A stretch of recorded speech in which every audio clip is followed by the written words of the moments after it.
Vamos adelante entonces al estudio. A mí no me gusta hacerles perder ni un segundo de su tiempo, por lo tanto, bienvenidos todos. Y si tienen las Biblias, vamos a buscar el libro de Levítico, porque hoy queremos estudiar la cuarta de las fiestas de las santas convocatorias de la nación hebrea. Y a través de ellas, ustedes saben muy bien, vamos a tener un anticipo increíble de toda la obra que el Señor comenzó en aquel día de Pentecostés, cuando envió el Espíritu Santo. Así que tenemos plato fuerte. Ajustense los cinturones de seguridad que largamos. ¿Estamos de acuerdo? Levítico 23. Vamos a comenzar a leer en el versículo 15 hasta el versículo 22, donde encontramos el relato de la cuarta fiesta. Nuestra serie, Destellos de su Gloria. Y confío que en la medida que van avanzando los estudios, se haga realidad en nuestra vida lo que estamos diciendo, que estas fiestas son realmente destellos de la gloria de Dios, porque los beneficios son para ustedes y para mí. Que el Señor nos bendiga, que el Espíritu Santo nos guíe hoy y sea con nosotros. Vamos para allá. Dice Levítico 23:15, y contarán desde el día que sigue al día de reposo. Este es el domingo de las primicias, desde el día en que ofrecen la gavilla de la ofrenda mecida, contarán 7 semanas cumplidas. Hasta el día siguiente del séptimo día de reposo contarán 50 días. Entonces ofrecerán el nuevo grano al Señor. Interesante. De vuestras habitaciones, de vuestros lugares de vivienda, traerán 2 panes para ofrenda mecida, que tendrán más o menos 2 kilos cada uno, 2 pancitos medio grandecitos, de harina fina, cocidos con levadura. ¿Cómo? Marquen el término, primicias para el Señor. Y ofrecerán con el pan ese día 7 corderos de un año sin defecto, un becerro y 2 carneros, que serán un holocausto al Señor con su ofrenda y libaciones.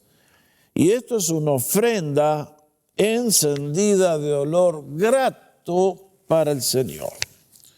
Ofrecerán además un macho cabrío por expiación y 2 corderos de un año en sacrificio de ofrenda de paz. Y el sacerdote los presentará como ofrenda mecida delante del Señor, con el pan de las primicias y los 2 corderos. Serán cosa sagrada del Señor para el sacerdote. Y versículo 21. Convocarán en este mismo día santa asamblea, santa convocatoria. Ningún trabajo de siervos harán, estatuto perpetuo en donde quiera que habiten por vuestras generaciones, tienen que observar esta celebración. Verso 22, y cuando sieguen la cosecha de vuestra tierra, no van a cosechar hasta el último rincón del campo, ni espigarán tu siega, sino que será para el pobre y para el extranjero que vive entre ustedes. Y termina hablando el Señor y nos dice, yo, Jehová, el Dios del pacto. Ustedes y yo abrimos nuestras Biblias y encontramos los 5 primeros libros que llamamos los libros de la ley, porque fueron dados por el Señor a Moisés cuando estaba allá en el desierto del Sinaí. Esos 5 libros, si ustedes los han leído y han prestado atención, están ubicados de cierta manera que nos indican un progreso en el plan de Dios. Génesis comienza con la gran bendición de la creación del universo, la restauración de la tierra y la creación del hombre en el jardín del Edén para gozar de comunión con Dios. Posibilidades infinitas, increíblemente gozosas, y sin embargo, todos sabemos lo que pasó, el derrumbe catastrófico por la entrada del pecado. Desde el capítulo 3 perdemos el jardín y cuando termina el libro hay un ataúd en Egipto. That's it. Cuando abrimos Éxodo, encontramos el libro de la redención, de la liberación, de la salvación.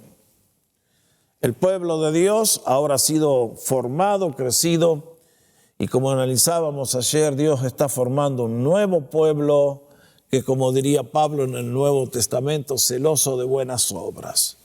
Un reino de sacerdotes y gente santa, le dijo el Señor al pueblo hebreo en Éxodo 19.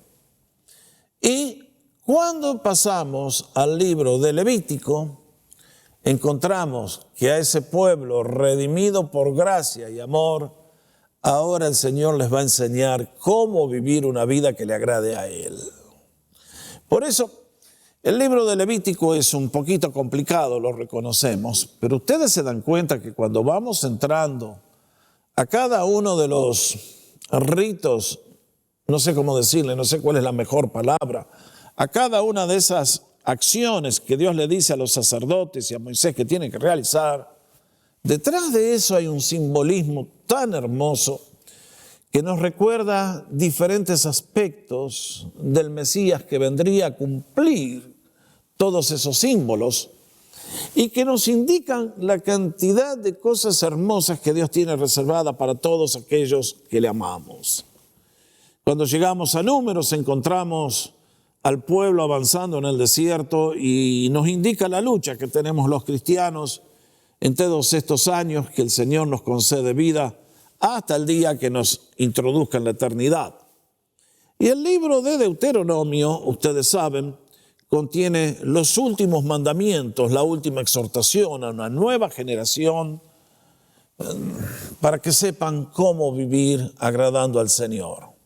Por lo tanto, estos 5 libros nos indican un progreso. Y yo les aliento, aunque el libro de Levítico es un poquito complicadito, que se busquen un librito por ahí que les explique todo el sistema de las ofrendas y todas las cosas que el Señor prescribe para su pueblo, porque les aseguro que son un aliento para el corazón. Nosotros en este estudio hemos elegido enfocar el telescopio en las 7 fiestas hebreas, las 7 santas convocaciones, y vaya despliegue de la gloria de Dios, realmente que son destellos de su gloria. Por lo tanto, en este día les invito a mirar la cuarta de las fiestas y en este caso la fiesta de las semanas, así se llama entre el pueblo hebreo. Y para nosotros más conocida por Pentecostés, que son los 50 días, tal como aparece en la traducción en el Nuevo Testamento. Allí tienen frente a ustedes la transparencia, le digo yo, con las 7 fiestas. Ya hemos visto 3 de ellas, y las tienen indicadas con letra azul. Y hoy consideramos la cuarta, que tenía que tener lugar en la época de la primavera, y es Pentecostés o semanas. Las otras 3 vendrán en estos próximos 3 días si el Señor nos da vida. Por lo tanto, en esta fiesta que acabamos de leer hace un instante, ustedes y yo nos encontramos con otra manifestación del plan de Dios, de la grandeza de su sabiduría, y vaya contenido que tiene. Ahora, yo hoy no he leído Hechos capítulo 2, confío que la mayoría de ustedes que me están mirando lo conocen de memoria. Aquí, bueno, no tanto, qué sé yo. Pero nosotros aquí en Comunidad, que hemos estado estudiando el libro de Hechos, analizamos en detalle todo lo que pasó ese día glorioso en Hechos capítulo 2, y ya me voy a referir a eso en unos minutitos más, pero toda esta celebración de esta fiesta de las semanas está íntimamente entrelazada con el día de Hechos 2, que ustedes y yo conocemos muy bien. Por lo tanto, vamos a la cuarta fiesta. Le llamamos las semanas. Y en la próxima transparencia van a notar 2 o 3 cosas que llaman la atención. Primero, esta fiesta tenía que tener lugar en el tercer mes del calendario hebreo. Allí lo tienen indicado con una flecha. Es el mes de Sivan, que corresponde al mes mayo, junio de nuestro calendario. Si ustedes miran el calendario hebreo, les hago una nota al pie de página. Ustedes saben que los nombres de este calendario, los hebreos los tomaron de la cultura babilónica cuando fueron al destierro allá en la época de Nabucco. ¿Se acuerdan del profeta Daniel? Es por eso que a mí me asombró cuando vi que uno de los meses tiene el nombre de Tamuz, que era el principal héroe en la religión babilónica, o el principal demonio, no sé cuál. Pero estos 12 nombres vienen de allá. Interesante. Uno hubiera creído que podrían haber elegido nombres un poco más bíblicos, pero no, ahí están. Ahora, marquen bien, esta fiesta tenía que tener lugar 50 días más tarde que la fiesta de las primicias. Como vamos a ver, Dios le dice, cuenten 7 sábados más un día, y entonces vamos a la próxima transparencia, porque quiero volver a recordarles lo que acabamos de leer. ¿Cuál es el origen de esta celebración? Noten bien que es el Señor que habla, es el Señor que establece, es el Señor que marca los tiempos, es el Señor que hace todo por amor a su nombre y para nuestra bendición. Ahora, leemos lo que compartimos hace un instante. Contarán 7 semanas completas, desde la mañana siguiente al sábado, desde el día en que presentaron el manojo de espigas de la ofrenda mecida. ¿Cuál era esa? Esa fue la fiesta de las primicias que analizamos ayer. El primer día de la semana, cuando el Señor resucitó de los muertos. Mientras tanto, en el templo estaban ofreciendo las primicias de la cosecha de cebada. Pero ahora contarán 50 días hasta la mañana siguiente al 7º sábado. Vaya precisión en el calendario que tiene el Señor. Lo que me llama la atención es que el Señor no dice, a diferencia con la Pascua, en el día 14 o en el día 20. Dice, cuenten 50 días. ¿Por qué? Bueno, porque el calendario hebreo tiene esas características, que va y viene. Un mes, Semana Santa cae en marzo, al año siguiente te cae en abril, y varía todo. Por lo tanto, el Señor, para no estar atado a un día fijo, con este calendario que oscila mucho, dijo, bueno, cuenten 50 días. Ahora, esto es... Si a mí me dijeran, te veo dentro de 50 días, me vuelvo loco. Si usted me dice, te veo a ver, ¿cuántos serían 50 días desde hoy? Y más o menos, digamos, marzo 25. Eso es más fácil para mi mente. Pero el Señor en su sabiduría sabe lo que hace. porque veía que todos los años iba a ser un día distinto, por lo tanto no lo marcó en forma fija en el calendario, ya que a él le interesaba la precisión cronológica. Y uno dice, pero pastor, Jorge, ¿por qué? ¿Por qué 50 días? Porque si vamos a la próxima transparencia, vamos a notar que el origen de esta fiesta, según el pueblo hebreo, estaban celebrando los 50 días que les tomó al pueblo desde el momento que salieron de Egipto y todo el recorrido que hicieron por la península de Sinaí hacia el sur hasta llegar al monte de Horeb, al monte Sinaí. Vean lo que dice Éxodo 19:1. En el mes tercero, después de la salida de los hijos de Israel de la tierra de Egipto, en ese mismo día llegaron al desierto de Sinaí. ¡Ah, qué interesante!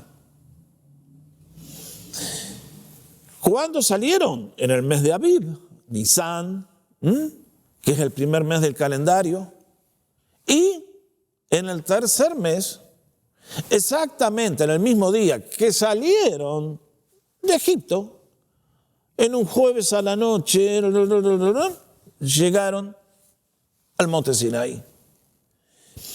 Y le puse allí una frase que dice, esta es la estación de la entrega de la ley. Así le llama el pueblo hebreo.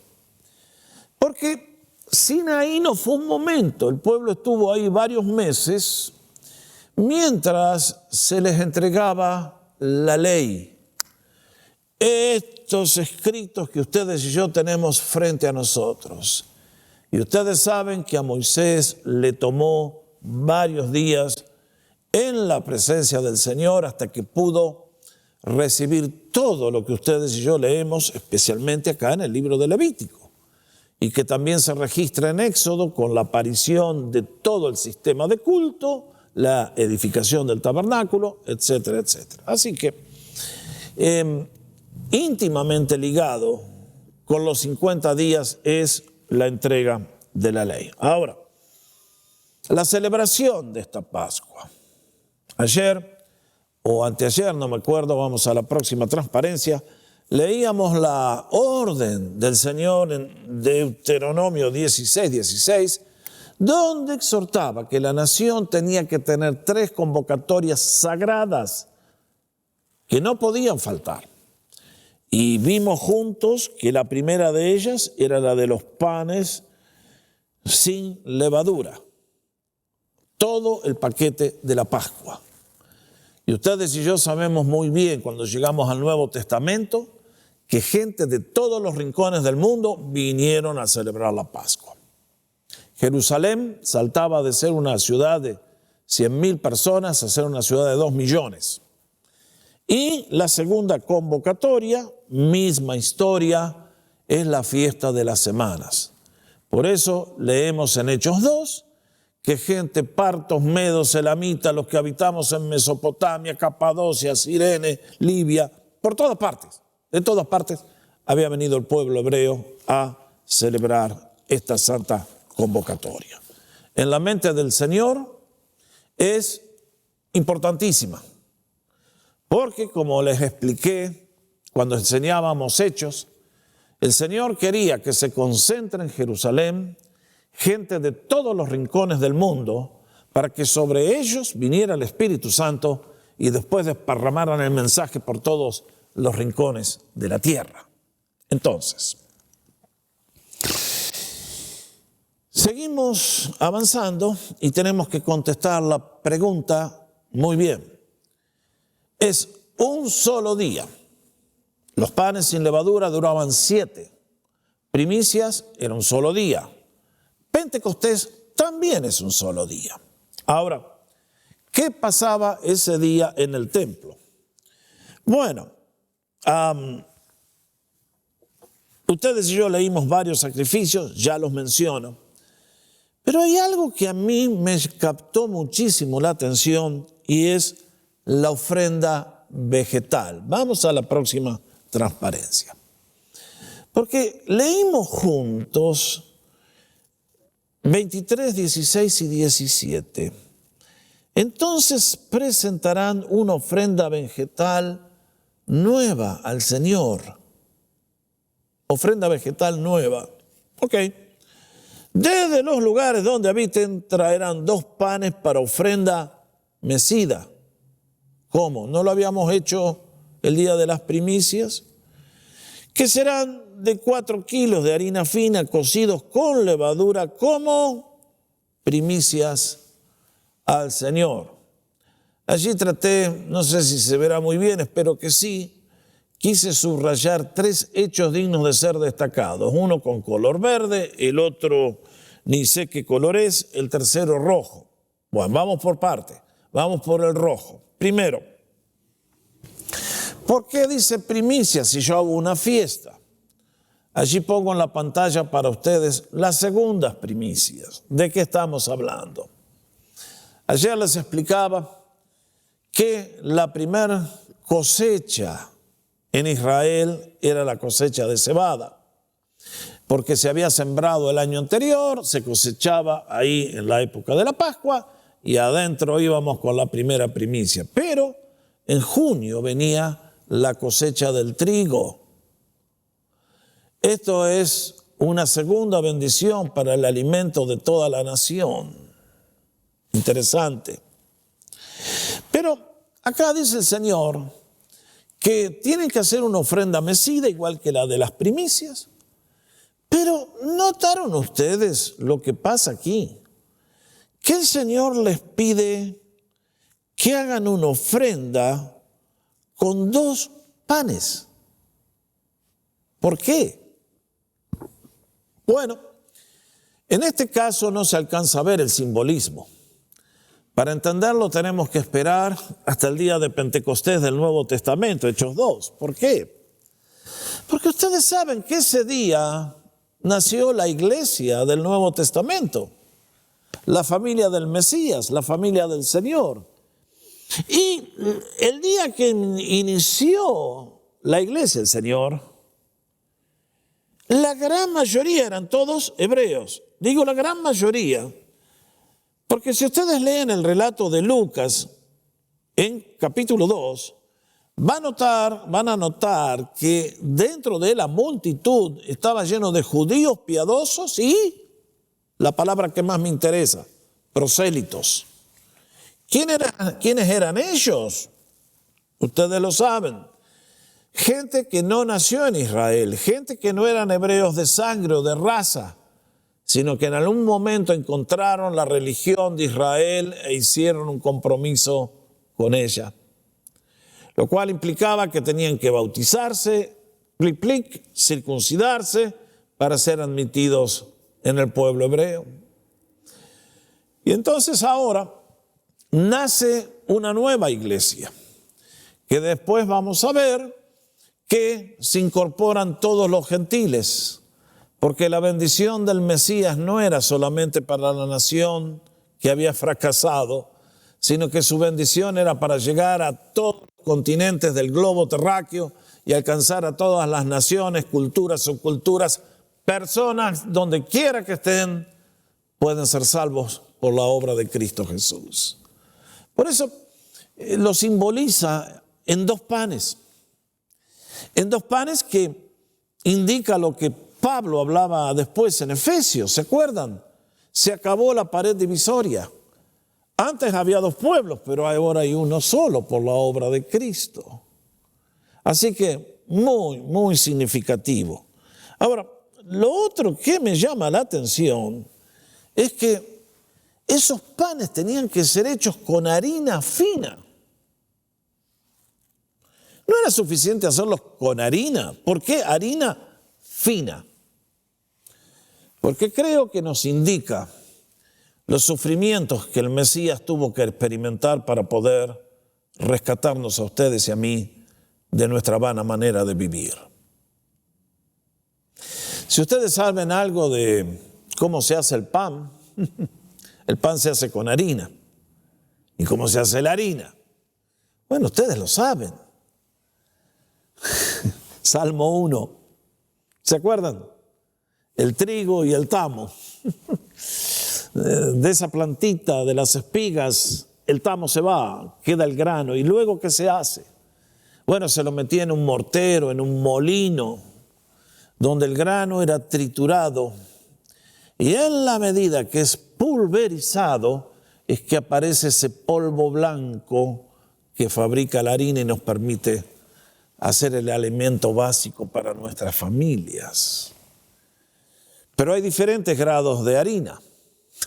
Si usted alguna vez se metió a hacer recetas, hay harina para panes, hay harina para pasteles, hay harina para cosas mucho más finas. Y si van a hacer la receta bien, van a tener que utilizar la harina precisa. En repostería, la harina más finita. Y esto es lo que el Señor nos está indicando. La harina más fina indica la que pasó por el proceso del molino que la pulverizó hasta el grado de la desintegración total. Esto a ustedes y a mí nos da una idea de lo que el Señor tuvo que sufrir en la cruz. Es la palabra que Isaías 53 utiliza. Mas él, ¿cómo dice? Molido fue. Molido. De la misma manera que la arena era pulverizada, cuando el Señor bajó de la cruz, ¿qué es lo que el pobrecito no tuvo que sufrir por amor de ustedes y por mí? Y estos panes nos indican justamente que hay dos cuerpos redimidos por el sufrimiento del Mesías. Y nos indica algo más, que en la fiesta de los panes sin levadura, guarda, analizamos que la levadura es un símbolo del pecado y que por lo tanto en ninguna ofrenda podía participar la levadura. Sin embargo, en este caso, el Señor les dice, van a hacer los panes, pero van a ser con levadura. Y ustedes van a decir, ¿pero por qué? Bueno, vean la transparencia que acaba de entrar. Y en Levítico capítulo 2, que es donde están todas las ofrendas que el pueblo tenía que ofrecer, leemos, ninguna ofrenda vegetal que presenten al Señor tendrá levadura, pues no presentarán ofrenda quemada al Señor de cosa que contenga levadura. ¿Y qué tiene que ver la miel en todo esto? Bueno, yo les digo a ustedes que investiguen, ¿ok? Pero noten bien, hay un cierto tipo de ofrendas que no aceptan la levadura. Otras, veamos, estas cosas las podrán presentar al Señor como ofrenda de los primeros frutos, pero no serán puestas sobre el altar como ofrenda de grato olor. Oh, que eres picky, Señor. Oh, que eres selectivo.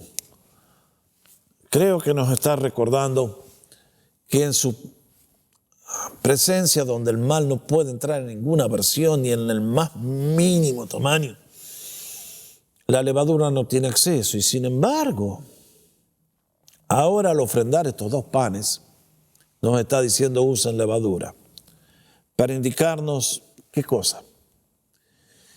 Que ustedes y yo en la actualidad somos salvos por gracia. Somos justificados por la fe en el sacrificio del Mesías. Somos justificados por la fe en la obra de nuestro bendito Señor sobre la cruz. Nuestra salvación no somos hechos perfectos. Seguimos siendo los viejos de antes, nada más que nuestra culpa ha sido quitada, nuestro pecado perdonado, hemos sido limpiados frente a la presencia de Dios y toda nuestra carga de destrucción por el pecado ya no está. Pero la vieja naturaleza sigue dentro nuestro.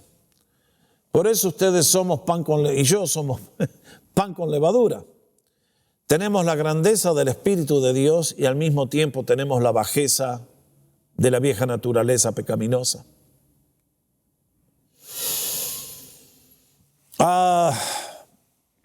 Esa vieja naturaleza es la que nos genera todos los conflictos. El pueblo de Israel salió de la tierra prometida, de Egipto, para ir a la tierra prometida, y ustedes saben que a los pocos días fracasaron totalmente. Lo cual nos advierte a ustedes y a mí que tenemos una lucha gigantesca hasta el último día de nuestra vida y que la levadura insiste y por lo tanto todos los días tenemos que pelear contra el mal. Eso es lo que nos está tratando de indicar el Señor con esta ofrenda. Que la iglesia del Señor es una iglesia muy imperfecta, porque los creyentes estamos muy imperfectos.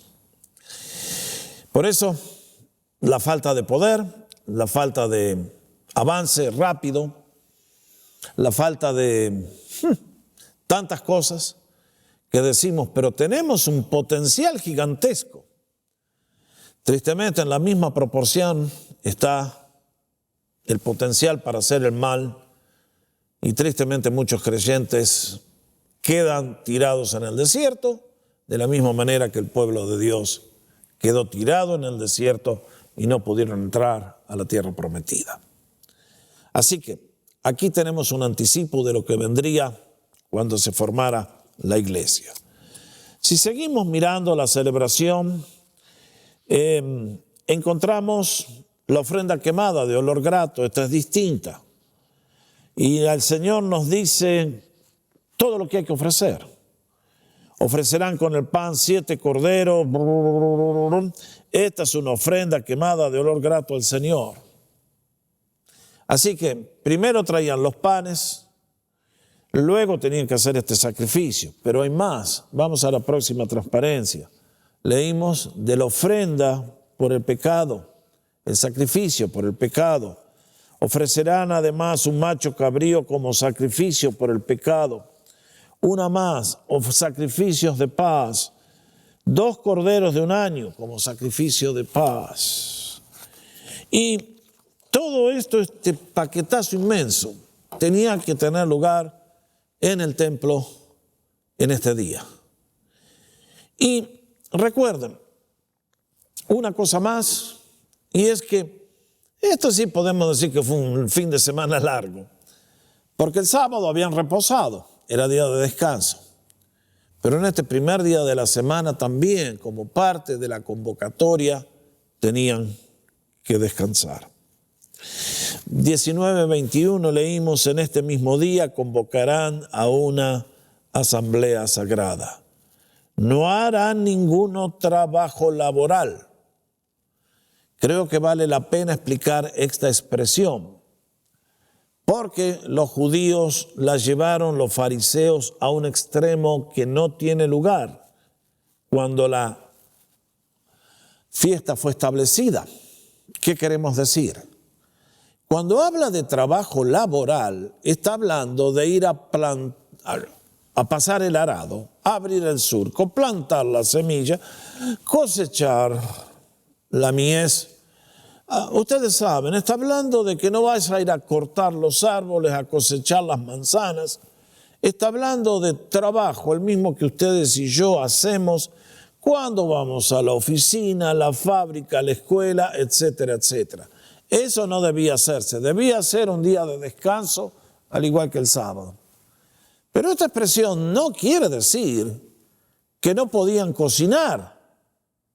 Y sin embargo los judíos lo interpretaron y lo llevaron a un extremo tan absurdo como lo que después encontramos en el Nuevo Testamento, y ya vamos a hablar más adelante, cómo los seres humanos echamos a perder todo lo excelente que Dios nos da, y las fiestas llegaron a ser una abominación al Señor. Pero ustedes recuerdan, Juan capítulo 9, cómo el Señor le sanó al ciego, mandándolo a lavarse al estanque de Siloé, y el flor de desorden que se armó como consecuencia de que el Señor había quebrado el sábado haciendo una obra. Y era todo tergiversación en las mentes pecaminosas de los líderes religiosos. Bueno, aquí está. El Señor les dice, no hagan trabajo, no vayan a la oficina, pero atiendan a los enfermos, cocinen para ellos. Si alguien está con el flu, hacele un tecito, hacele una sopa de pollo. Si quieren les doy un secreto. Ayer me encontré con un médico, después de hacer la grabación, aquí que es miembro de la iglesia, y me dice, Jorge, si querés protegerte del COVID, acordate de 3 cosas.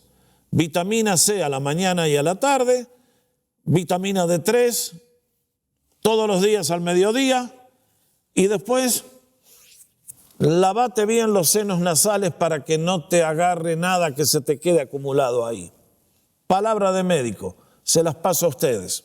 No sé, una cosa estoy seguro, que hace rato que vengo leyendo que la mejor manera de parar el COVID es con tremendas dosis de vitamina que levanten el sistema inmunológico. Bueno, no me quiero desviar del tema, pero en el día sábado, si tenés un enfermo, atendelo. Eso es lo que el Señor está diciendo. Pero no hagas aquellas cosas que no corresponden. Ese día, dedícamelo a mí y yo te voy a prosperar en todo lo que tú hagas. Ahora, debía ser santa convocatoria y un día tranquilo. Iban al templo a la mañana, ofrecían los sacrificios y entonces. Ahora, esto es una pregunta que nadie me ha podido contestar, no la he leído en los comentarios, tal vez tendría que hablar con algún rabino a preguntarle, porque ustedes se dan cuenta que los sacrificios habla de 11 animales que tienen que ser ejecutados ese día. Y la pregunta que me he hecho es, ¿esto es para las familias hebreas o es para toda la nación? Porque si yo me tenía que venir desde la frontera de la India con 11 animales, flor de lío, ¿no? Bueno, les dejo la tarea para ustedes, a ver qué me dicen. Personalmente me inclino a creer que esto era toda la gente en el templo, todos allí en el atrio, allí está el coro cantando, están las trompetas sonando, la orquesta, aquí está el edificio, aquí está el altar, y todo el pueblo reunido adorando, y entonces los sacerdotes hacían esta celebración para bendecir al pueblo. Ahora, próxima transparencia. ¿Cuál es el significado de esta fiesta de las semanas? ¿Por qué la instituyó el Señor?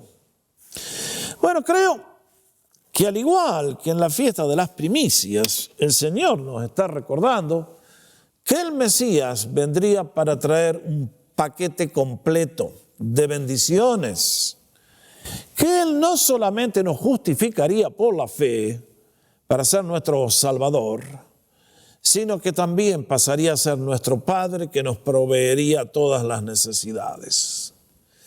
Y eso es justamente lo que nos indica el Señor en este último versículo que leímos de esta celebración. Porque ustedes y yo vemos la preocupación del Señor por la gente pobre y por la gente extranjera. Qué tremendo nuestro Dios.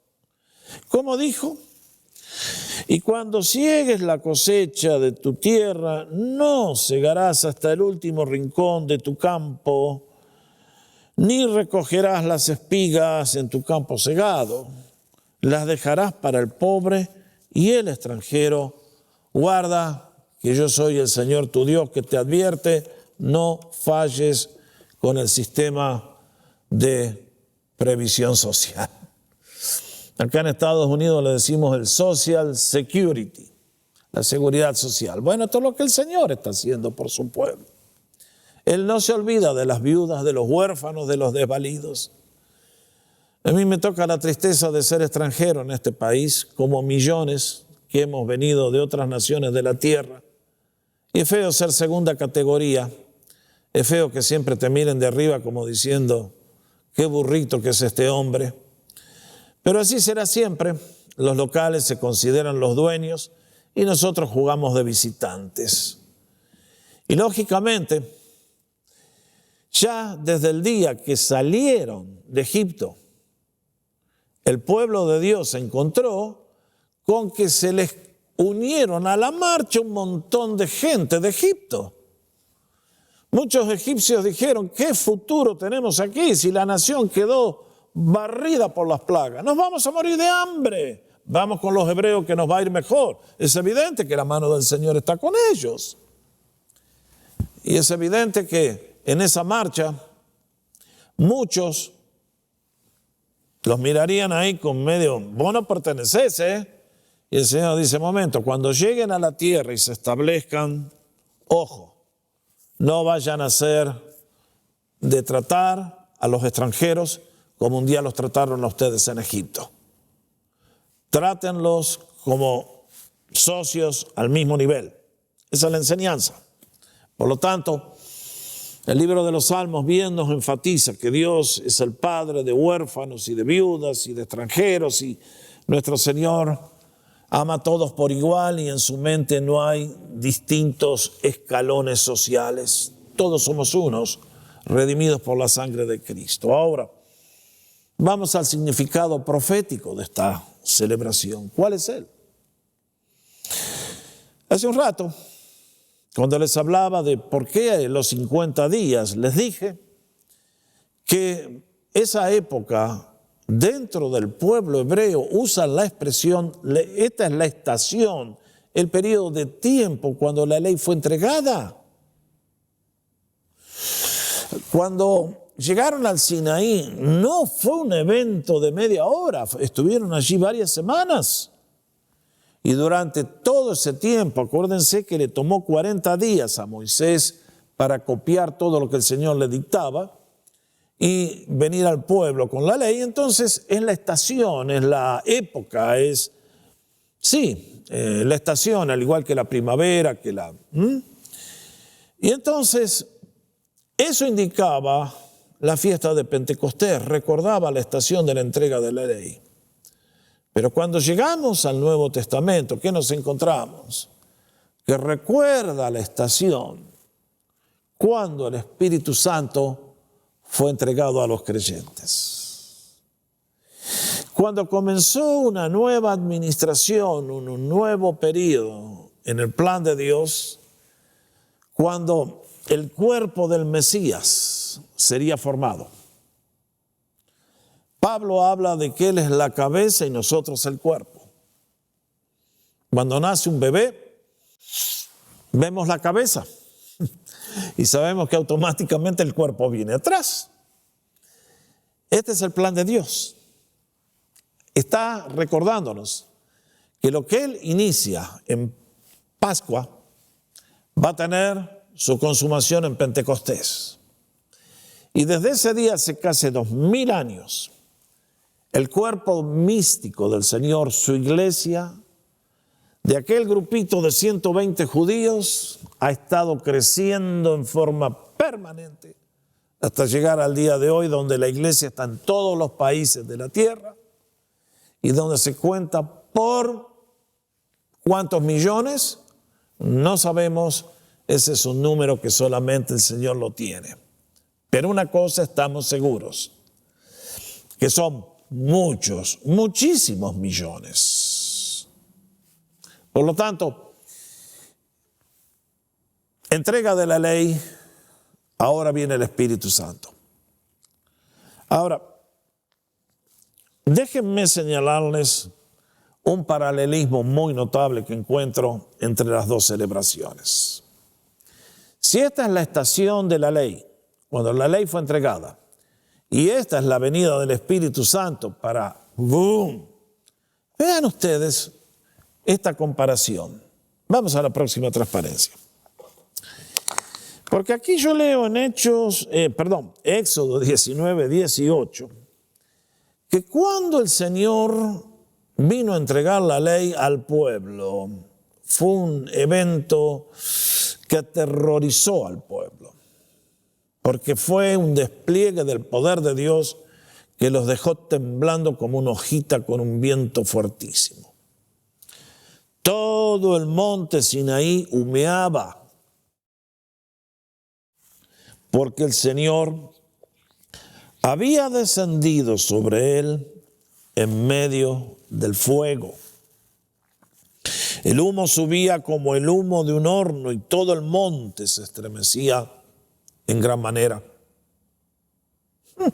Interesante. Leemos que la gente se aterrorizó y le dijeron a Moisés: Moisés, anda, vos y habla con Dios, no nos metas a nosotros en ese problema. Allí tienen a Dios descendiendo con poder como un fuego y humo. Cuando llegamos al día de Pentecostés, ¿qué encontramos? Bueno, lean ustedes. Y de repente vino un estruendo del cielo, como si soplara un viento recio, y llenó toda la casa donde estaban sentados. Entonces aparecieron repartidas entre ellos lenguas como de fuego y se asentaron sobre cada uno de ellos. ¡Wow! Pueden alcanzar a ver las similitudes y las diferencias, ¿no es cierto? Claro que sí. Pero de las dos maneras el Señor nos quiere indicar que el evento de la entrega de la ley y el evento de la venida del Espíritu Santo son eventos que marcan una transición gigantesca. Por lo tanto, el Señor los marca con fenómenos notables, visibles. Y eso fue lo que ocurrió en el monte y sobre aquella casa donde los discípulos estaban sentados, y de repente cayó sobre ellos esta bendición indescriptible. Y los que estaban allí vieron lenguas de fuego y vieron el ruido y la gente escuchó. Y entonces ustedes y yo sabemos lo que pasó. Ahora, qué cosa tan notable, ¿no? Porque el Señor siempre se repite a sí mismo. Lo que nos indicaba por símbolos en el Antiguo Testamento, el Nuevo Testamento lo descubre en forma real. Y uno dice: Señor, qué grande es tu sabiduría. Pero también, si hay un contraste y similitudes entre el día cuando la ley fue entregada y el Espíritu Santo vino, quiero señalarles otro de esos contrastes notables. Vamos a la próxima transparencia. Porque ustedes y yo hemos leído que el pueblo hebreo salió de Egipto por la mano poderosa de Dios. Vieron milagros indescriptibles.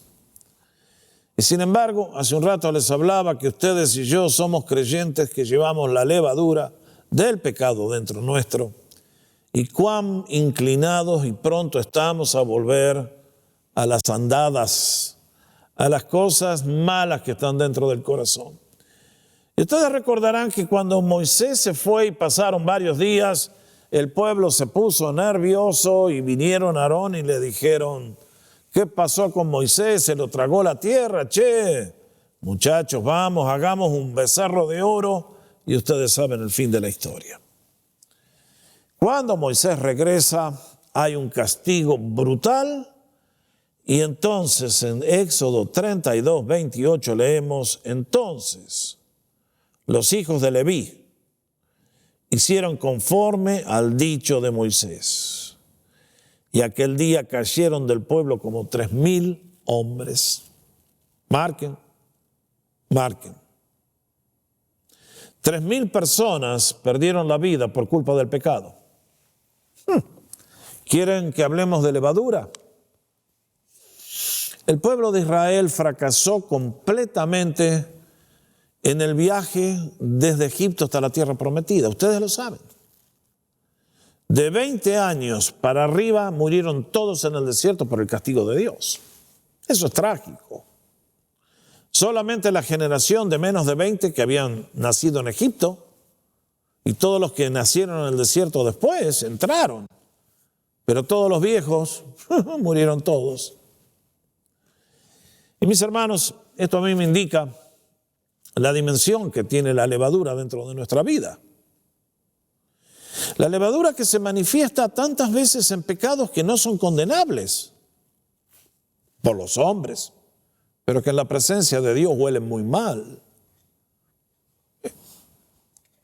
Orgullo espiritual, incredulidad, desobediencia, los pecados del espíritu, la mala actitud, la malicia, cosas que a nadie se lo pone fuera de comunión en una iglesia porque tiene esos problemas. Y sin embargo, en la presencia de Dios esas cosas no corren. Ahora fíjense que 3,000 hombres pagan con la vida. Y creo que me vale la pena hacer el comentario que este día los hijos de Leví se ganaron, ¿cómo le dicen? En Argentina le decimos las jinetas, creo.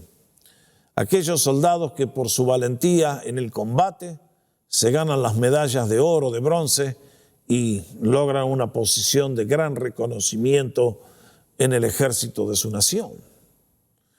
Ese día, cuando los hijos de Leví se aliaron con Moisés, pasaron a ser los custodios del tabernáculo, del templo, y quienes más adelante habrían de transportar el arca. ¿Se acuerdan del episodio de David? Que quiso traer el arca a la Bartola y Dios lo fulminó, aquel hombre que quiso parar el arca que se caía. Y David tuvo que aprender, momentito, al arca no lo toca nadie, solamente los levitas la llevan. En este día se ganaron. Así que cuando la ley fue dada, 3,000 personas pierden la vida, pero cuando el Espíritu Santo llegó, es exactamente todo lo contrario. ¿Qué leemos? Hechos 2:41. Así que los que recibieron su palabra fueron bautizados y fueron añadidos en aquel día como 3,000 personas. Notable, verdaderamente notable. ¡Qué contraste! Ahora, ustedes y yo estamos viviendo en este tiempo. Les dije que las 4 primeras fiestas se cumplieron en la primera venida del Señor. Esa Pascua, panes sin levadura, primicias, Pentecostés que leemos en el Nuevo Testamento, han tenido su cumplimiento. Ustedes y yo estamos viviendo en este gran paréntesis que es el verano de Dios, en el cual Él está levantando una cosecha de millones de hijos a quienes un día llevará a vivir con Él por toda la eternidad en su presencia. La próxima fiesta que veamos ha de ser cuando Dios llame al fin de nuestra historia. Pero entre tanto tenemos vida, la iglesia se está formando y la iglesia tiene una misión. ¿Cuál es ella? Hacer discípulos a todas las naciones de la tierra.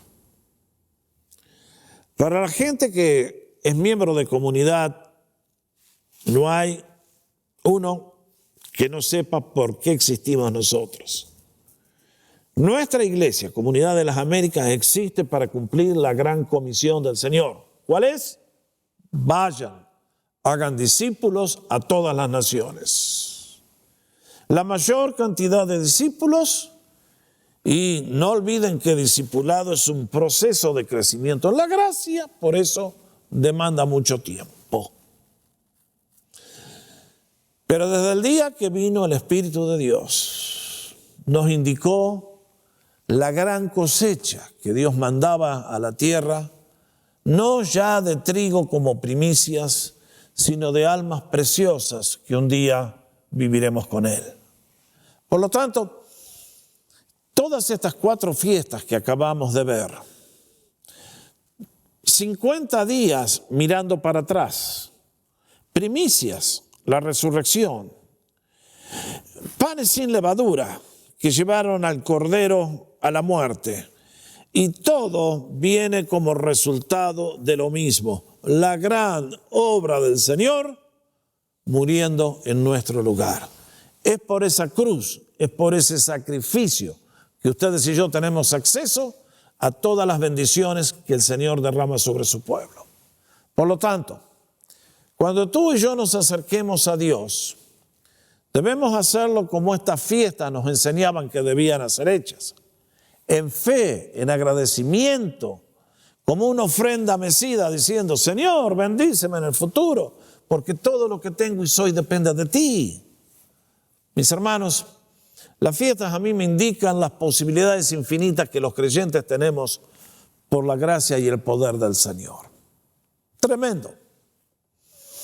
Y Pentecostés es una de las más lindas, porque cuando leemos el libro de los Hechos, allí encontramos todas las cosas increíblemente poderosas que el Señor hizo para sacarnos de la esclavitud, de la tumba, de la levadura del pecado, y cómo nos atrajo a sí mismo, como leímos ayer, con alas de águila nos tomó y nos ha formado un pueblo santo en Cristo Jesús.